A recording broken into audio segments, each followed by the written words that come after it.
مزمور داويت معرف 24 عابي نجوس مدرن عم مدر زنبرو كله من ناي እግዚአብሔር እዮም ዓለምን ኣብ ውሽጣ ዘለዉ ኩሎምን ድማ ናቱ እዮም እግዚአብሔር ንምድሪ ኣብ ባሕሪ ሰረታ ኣብ ማያት ከዓ ኣጽኒዑ ሃነጻ ናብ እምባ እግዚአብሔር ዝድይብ መን እዩ ኣብቲ ቅዱስ ቦታኡ ዝቐውም ከመን እዩ እቲ ንጹህ ዝግብሩን ንጹህ ዝልቡን እቲ ንጣዖት ዘየምልኽ እቲ ብሓሶት ዘይምሕል ሰብ እዩ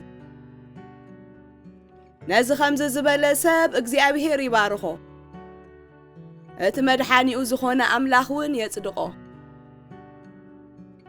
እቶም ናብ እግዚአብሔር ዝመጹን ናብ ቅድመ ኣምላኽ ያዕቆብ ዝቐርቡን ወለዶ እዚኣቶም እዮም እቲ ዓብ ንጉስ ከኣቱ እዩ እሞ ኣቱም ደጌታት ጋህበሉ ኣቱም ናይ ጥንቲ ደጌታት ተኸፈቱ እዚ ዓብ ንጉስ ዝመን እዩ ንሱ እቲ ብርቱዕን ሓያልን እግዚአብሔር እቲ ኣብ ውግእ ዝስዕር እግዚአብሔር እዩ እቲ ዓብ ንጉስ ከኣቱ እዩ እሞ ኣቱም ደጌታት ጋህበሉ ኣቱም ናይ ጥንቲ ደጌታት ተኸፈቱ እዚ ዓብ ንጉስ ዝመን እዩ